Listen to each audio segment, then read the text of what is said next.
जावा में type conversion के spoken tutorial में आपका स्वागत है। इस ट्यूटोरियल में हम सीखेंगे डेटा को एक डेटा टाइप से दूसरे में कैसे कन्वर्ट करते हैं। कन्वर्जन के दो प्रकार होते हैं, इम्प्लिसिट एवं एक्सप्लिसिट कन्वर्जन, और स्ट्रिंग को नंबर्स में कैसे कन्वर्ट करते हैं। इस ट्यूटोरियल में हम प्रयोग करेंगे उबुंटू 11.10, जेडीके 1.6 और इक्लिप्स 3.7। इस ट्यूटोरियल के लिए आपको जावा में डेटा टाइप्स का ज्ञान होना चाहिए। यदि ऐसा नहीं है तो उचित ट्यूटोरियल के लिए कृपया हमारी निम्न वेबसाइट पर जाएं। टाइप कन्वर्जन का अर्थ एक डेटा टाइप से दूसरे में बदलना है। देखते हैं कि यह कैसे किया जाता है। इक्लिप्स पर जाएं।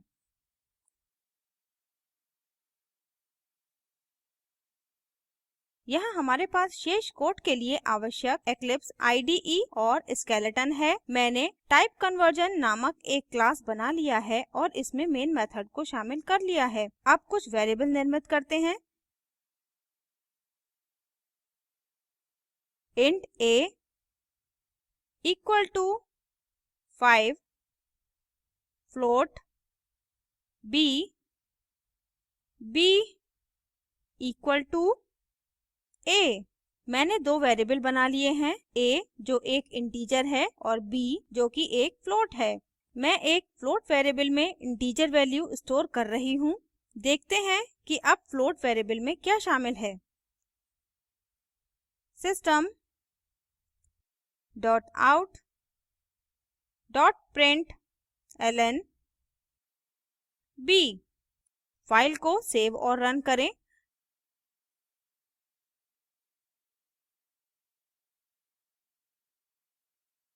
हम देख सकते हैं कि इंटीजर 5 फ्लोट 5.0 में बदल गया है। इस प्रकार के कन्वर्जन को इम्प्लिसिट कन्वर्जन कहा जाता है। जैसा कि नाम से स्पष्ट है, मान स्वतः ही डेटा टाइप के अनुसार बदल जाता है। अब उसी विधि का प्रयोग करके फ्लोट को एक इंट में बदलते हैं। 5 हटाएं, float b equal to 2.5f और b को a में स्टोर करते हैं और a की वैल्यू प्रिंट करते हैं। फाइल को सेव करें। हम देखते हैं कि वहाँ एक एरर है। वह एरर मैसेज देता है, type mismatch cannot convert from float to int. इसका अर्थ है कि इम्प्लिसिट कन्वर्जन केवल एक इंट से एक फ्लोट में संभव है, दूसरी तरह से नहीं। एक फ्लोट को एक इंट में कन्वर्ट करने के लिए हमें एक्सप्लिसिट कन्वर्जन का प्रयोग करना होगा। अब देखते हैं कि ऐसा कैसे करते हैं। हम ऐसे वेरिएबल के पहले पैरेंथेसिस में एक इंट का प्रयोग करके करते हैं।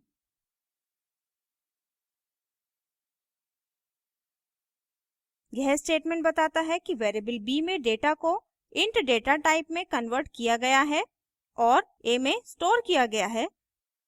फाइल को सेव और रन करें।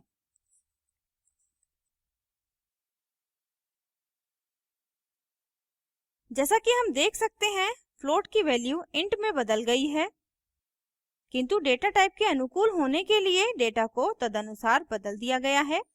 एक्सप्लिसिट कन्वर्जन का प्रयोग इंट को फ्लोट में बदलने के लिए भी किया जा सकता है। पिछला उदाहरण लेते हैं। Int a is equal to 5, float b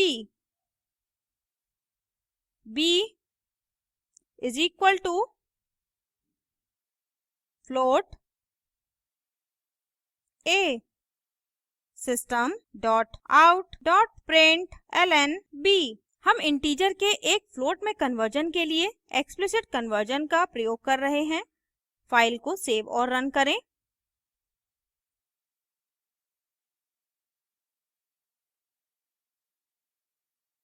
हम देखते हैं कि इंट वैल्यू को एक फ्लोट वैल्यू में बदल दिया गया है। देखते हैं कि क्या होता है जब हम एक कैरेक्टर को एक इंटीजर में बदलते हैं। int a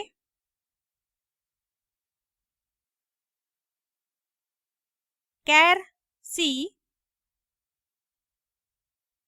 equal to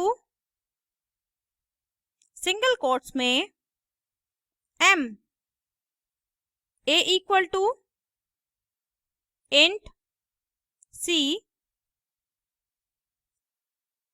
system dot out dot println a। हम कैरेक्टर m को एक इंटीजर में कन्वर्ट कर रहे हैं और वैल्यू को प्रिंट कर रहे हैं। इसे सेव और रन करते हैं।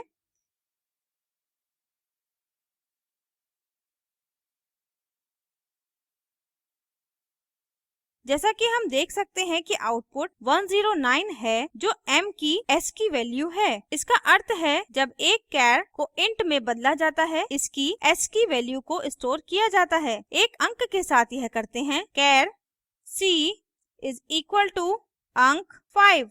इसे सेव और रन करें।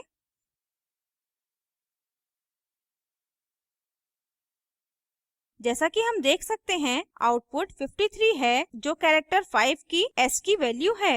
यह संख्या 5 नहीं है। संख्या प्राप्त करने के लिए हमें एक स्ट्रिंग का प्रयोग करना होगा और इसे इंटीजर में कन्वर्ट करना होगा। अब देखते हैं कि ऐसा कैसे करते हैं। मेन फंक्शन को हटाएं।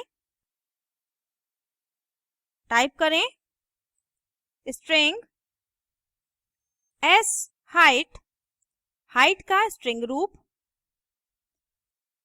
इक्वल टू डबल कोट्स में 6 int h equal to explicit conversion int of sheight और system dot out dot println h। File को सेव करें।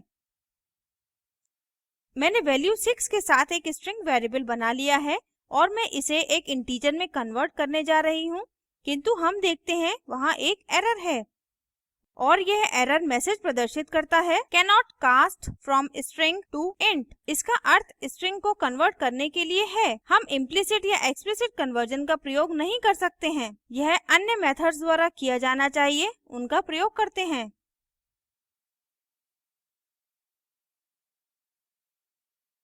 int sheight हटाएं और टाइप करें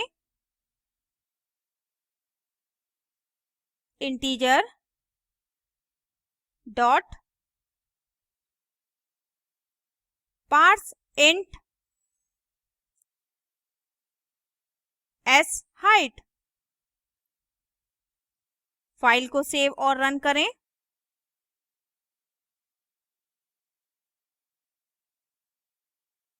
हम देखते हैं कि वैल्यू को सफलतापूर्वक एक इंटीजर में बदल दिया गया है।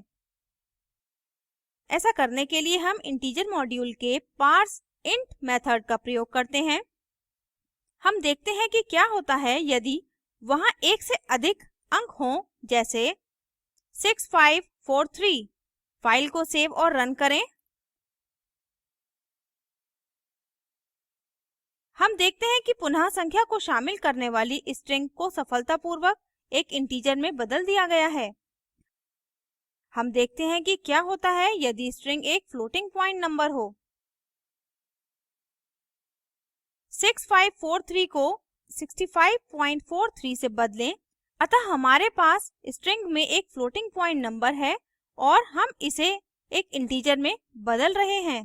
फाइल को सेव और रन करें।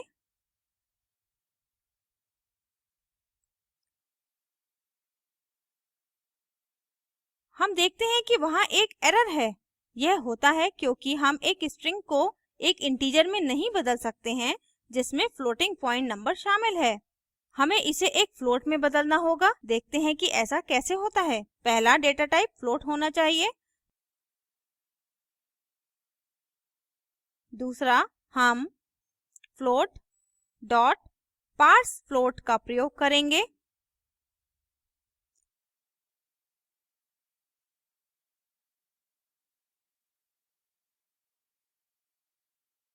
हम एक फ्लोटिंग पॉइंट नंबर वाली स्ट्रिंग को एक वास्तविक फ्लोटिंग पॉइंट नंबर में कन्वर्ट करने के लिए फ्लोट क्लास की पार्सफ्लोट मेथड्स का प्रयोग कर रहे हैं।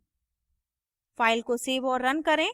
हम देख सकते हैं कि एक फ्लोटिंग पॉइंट नंबर वाली स्ट्रिंग को सफलतापूर्वक एक फ्लोटिंग पॉइंट नंबर में कन्वर्ट कर लिया गया है।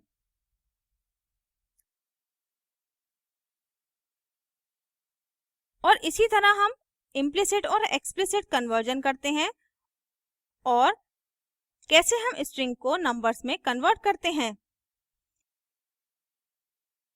यह हमें इस ट्यूटोरियल की समाप्ति पर लाता है। इस ट्यूटोरियल में हमने सीखा कि डेटा के एक प्रकार को दूसरे में कैसे कन्वर्ट करते हैं, इम्प्लिसिट और एक्सप्लिसिट कन्वर्जन से क्या तात्पर्य है और स्ट्रिंग को नंबर्स में कैसे कन्वर्ट करते हैं। इस ट्यूटोरियल के लिए एक नियत कार्य के रूप में integer.toString और float.toString के बारे में पढ़ें और पता लगाएं कि वे क्या करते हैं। स्पोकन ट्यूटोरियल प्रोजेक्ट के बारे में अधिक जानने के लिए निम्न लिंक पर उपलब्ध वीडियो देखें। यह स्पोकन ट्यूटोरियल प्रोजेक्ट को सारांशित करता है। यदि आपके पास अच्छी बैंडविड्थ नहीं है तो आप इसे डाउनलोड करके देख सकते हैं। Spoken tutorial project team spoken tutorials का उपयोग करके कार्यशालाएं चलाती है। ऑनलाइन टेस्ट पास करने वालों को प्रमाण पत्र देते हैं। अधिक जानकारी के लिए कृपया contact@spoken-tutorial.org पर लिखें। Spoken tutorial project talk to a teacher project का हिस्सा है। ये भारत सरकार के MHRD के ICT के माध्यम से राष्ट्रीय साक्षरता मिशन द्वारा समर्थित है। इस मिशन पर अधिक जानकारी spoken-tutorial.org/nmeict-intro पर उपलब्ध है। यह स्क्रिप्ट प्रभाकर द्वारा अनुवादित है। मैं श्रुति आर्य आपसे विदा लेती हूँ। धन्यवाद।